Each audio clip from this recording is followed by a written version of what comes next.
Greetings everyone, I'm Mar. Once again, this is my opinion, as you can tell from the title up there. I'm continuing my trek through the episodes of Everybody Loves Raymond, one season and episode at a time. We're now at the beginning of Season 7. This is Episode 1, The Cult. And this is the fourth and final entry in the Marie v. Debra ongoing storyline that we've been covering the last couple of weeks. This, of course, is the episode where they finally make up. This is The Cult. Before I get too far into the video, just a reminder, if you want to support the channel, both the Patreon and the PayPal links are down below.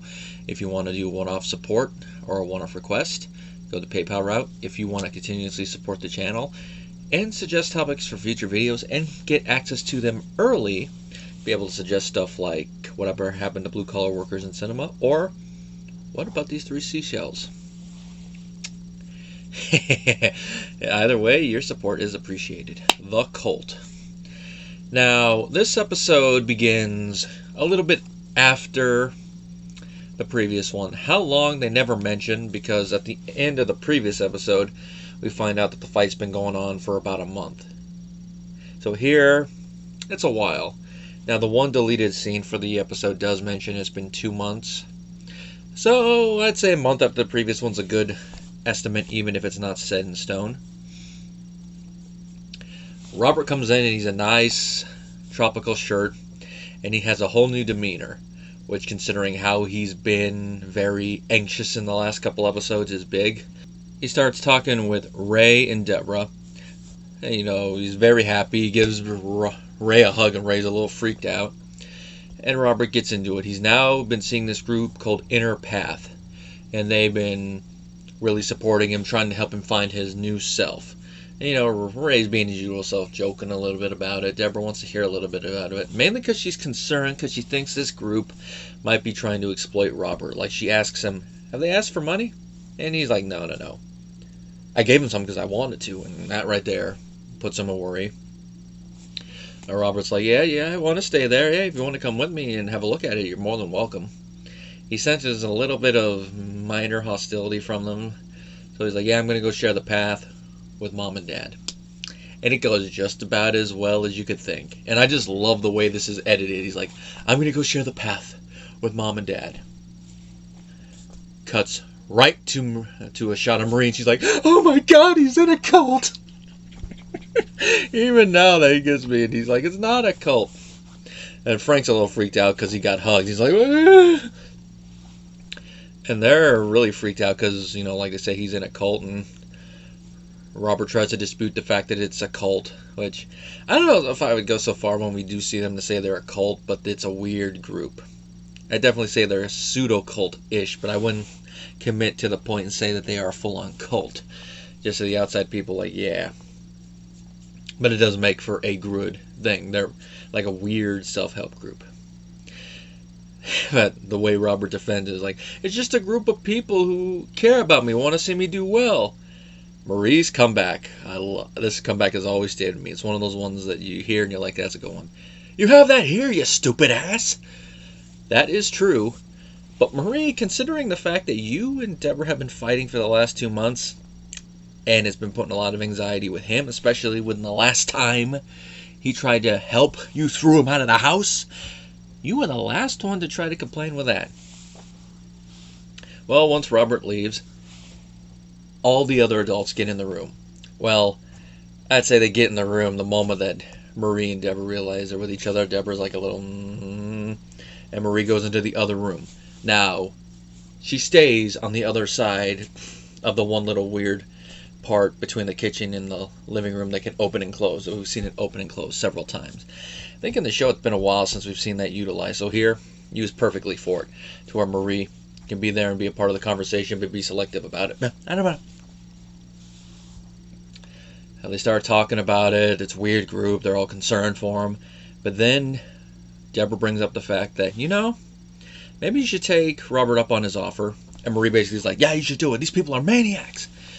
And Ray decides to be a good big brother, and he's going to go with Robert to this meeting. And this whole scene just shows how weird this cult is. I mean, I call it a cult now, but that's the name of the freaking episode. It's going to come out. How weird this group is. I mean, there's some stuff that makes sense, like one neighbor on the left, one on the right, but then, how excited they are, like, I want to meet this face. And it's like, yeah, okay, meeting Ray and all that. It makes sense they want Ray to introduce himself. But then we find out that the main reason that they got Robert involved in the group was to bring him in, since he's a writer, to try to spread the path. And the moment Robert hears this, he gets so disillusioned. He thinks he finally found a group that accepts him for who he is and is trying to help him. And it turns out that it was just a honeypot situation with him being the honey to lure Ray in for this. Another gift for Raymond. I couldn't resist that. It never ends for Raymond. Everybody loves Raymond. Robert goes to work, people shoot at him. So, I had to throw that in there. Well, when he's a little disillusioned, Ray goes to goes to help him and be like, that's alright, bro. And he explains that the whole family was worried about him, that's why he agreed to come, but the thing is, it got Debra and Marie in the same room for a couple minutes at least. Maybe they can utilize that.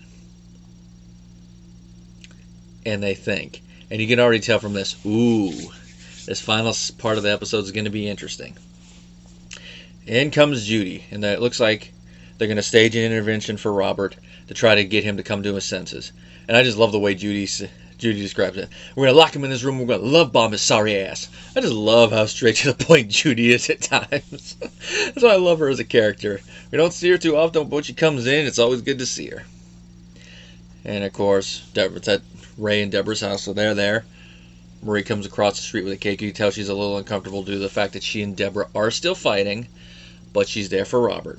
And it's one of those things where they may not be happy with each other, but it's for another family member. They're going to at least tolerate each other and try to work together. And then Robert comes in. And the thing about this is that the way that Brad Garrett and Ray Romano play all this in this part of the episode, to us, the audience, we know they're acting in front of Debra and Marie. To an extent, we don't know exactly what their whole plan is, other than it being a way to lure those two to try to get them to reconcile. But we know to a point that they're acting because of their plan. So it's interesting to see how far they're going with it, and including the part where Robert's trying to get out, like Judy said he was going to try to get out when he realizes it's an intervention. Because when he comes in, he's all happy at first, and then he's like, what's going on? He's looking around. And it's Marie's line that really tells him, why are you guys here together? I'm not here with anyone, dear. I'm here because I love you. And he's like, oh, God. And then he tries to get out. Ray's grabbing him. Robert does a little side thing, and then Ray reverses it into one and gets him to sit down. And then he's all acting like he's all zen and all that, which ties into one of Marie's earlier lines when they were discussing how worried he was about him. He's going to shave his head and sit on the floor at the airport. So he's kind of like that. He's in one of those groups out of the 70s. And they're all trying to get him to do stuff. Like Ray's talking to him. It's me, your brother. I almost have the green shirt. It's me, Judy, your partner. Oh, yes, I remember you. I worked with you on the force. But I've left that life to become a full-time pathist. Just the way they keep going.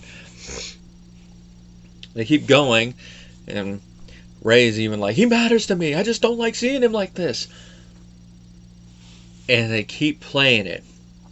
And as the scene goes along, this is more when you watch it on repeat viewings, but you could catch this the first time you watch it too. You notice how Judy, Ray, and Robert are all moving this forward to try to lure the other two together. And the final little nail in it is when Frank shows up. They didn't want Frank to be there because nurturing is not in his thing. He's more like, as he would call it, tough love, even though it's not really tough love. At least, not like what I would call it. Maybe a little bit like with the whole ping pong thing to show that life is tough. That, good little lesson there.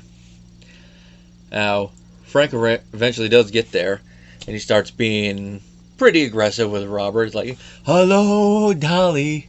You know what you need to get cooking? I get cooking. Oh, so I'm not any that.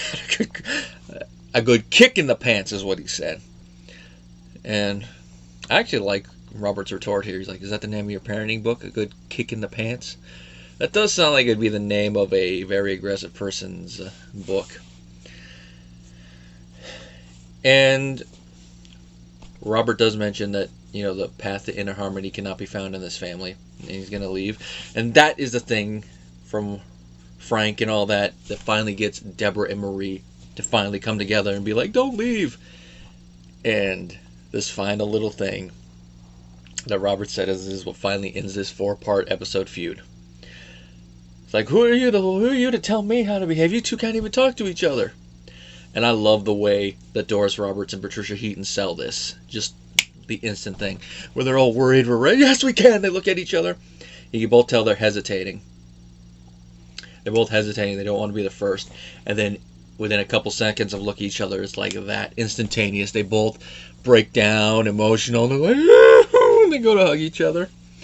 And now, watching that, maybe this was always in the back of my mind subconsciously, but watching that now as an adult, I now process that's part of the scene as them both knowing that they were a little bit in the wrong for this feud over the last couple months, but both being too stubborn to break down, go to the other, and admit it. So for them to both do it at the same time, they're both admitting fault at the same time and being like, yeah, we're never going to fight like that, never. And it shows that despite their differences, Debra may hate the fact that Marie is overbearing, critical, and intrusive. Marie, for whatever reason, has her little snippets or over-critiques of Debra and some of her stuff. Doesn't like the fact that she's a little bit more liberal when it comes to her child rearing and her other beliefs compared to them. And there's a lot of other snippets you can throw in there. But despite their differences, they still do love each other as a family. And in that moment, you do see that come out. And those two actresses do play it beautifully. This is why they're Emmy winners for this show. It shows that even though this is supposed to be a comedy, it is a sitcom. You can throw dramatic moments in there too, and it works, and then it balances out the comedy with how it's done. And then it's after this that it's revealed that the whole part of this part of the episode was all a ruse, including Frank. Because at first it looks like, oh, Frank is coming in, he's going to ruin it. But then they reveal that Frank was in on it. And I just love how Peter Boyle is, he's indulging a little bit in this part. And the Oscar goes to, but he's the only one Marie gets pissed at. He's like, because they're nice boys and you're a nincompoop. Really? Because he was there trying to help you two and he's going to get yelled at? Well, no good deed goes unpunished, I guess, for Frank Barone. Even though he did ad-lib one part of it. And it did work. And now they're all back together. And of course, the epilogue is them making fun of the fact that Robert wanted to join a cult. And he's like, it's not a cult, Dad. Yeah, free will. Stupid, stupid, stupid, stupid. And I just love that the last thing that they're talking about is free will. And then Marie and them come in and like, get up, it's lunch is ready. All right, some Zen music playing. We want a chicken. You're getting roast beef. It's just a nice way to end it where they're making fun of those type of cult groups for not having free will. And then they're being told this, we're eating now and this is what we're eating. Which I know it works, but that ties back in, I think, to that generational thing. If you get what you get and you don't throw a fit, as my grandmother would put it.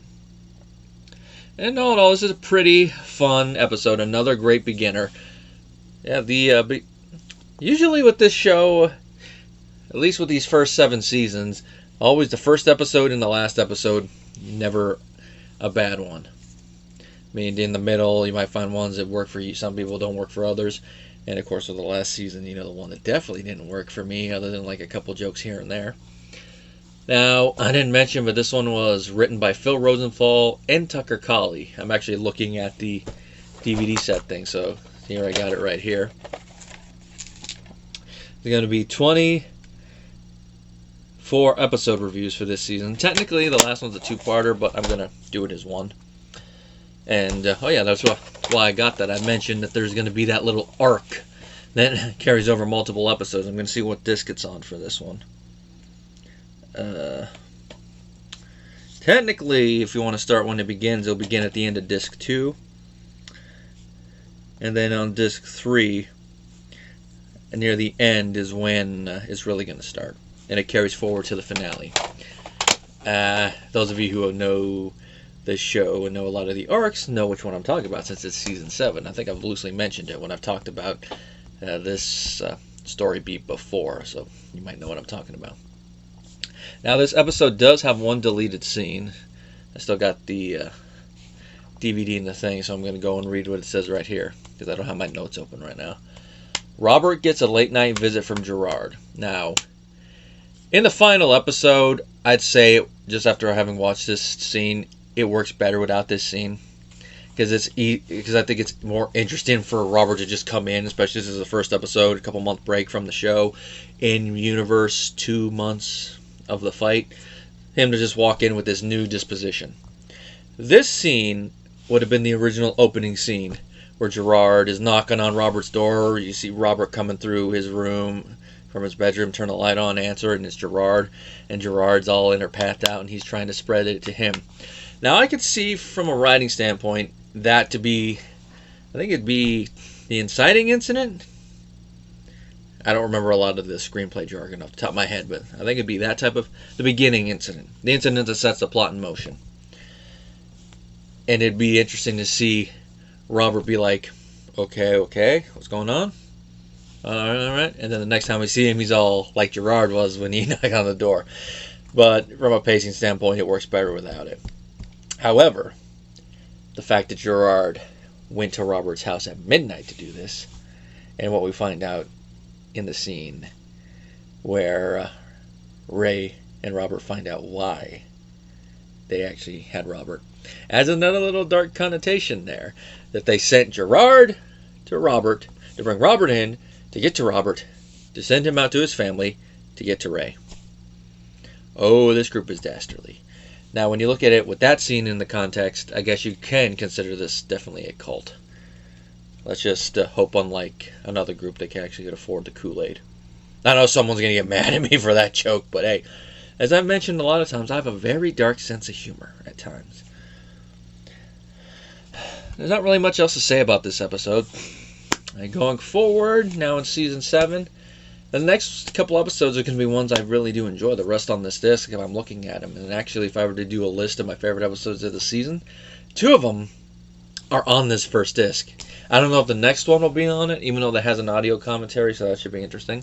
But definitely the 2 afterward. And episode 3, since I was watching this as an adolescent, I definitely could identify with the struggle that the kids are going through in that episode. Now that I'm older, even though I don't have kids yet, I'm probably going to feel that episode a little bit more, because now I can look at it from both angles. And then, of course, the following one, that will be an interesting one. But I'm jumping ahead a little bit. These will be over the next couple weeks. Might be one where you get a twofer again, but we'll just see how this journey in this season goes. Because let me just look and see if there's any episodes in this season that I usually skip. Nothing on this first disc. There's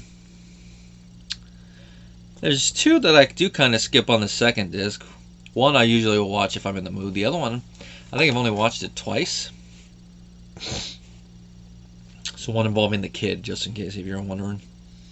Disc 3. I never usually skip any of them. Maybe sometimes the one about discipline if I'm not in the mood for it. Disc 4. I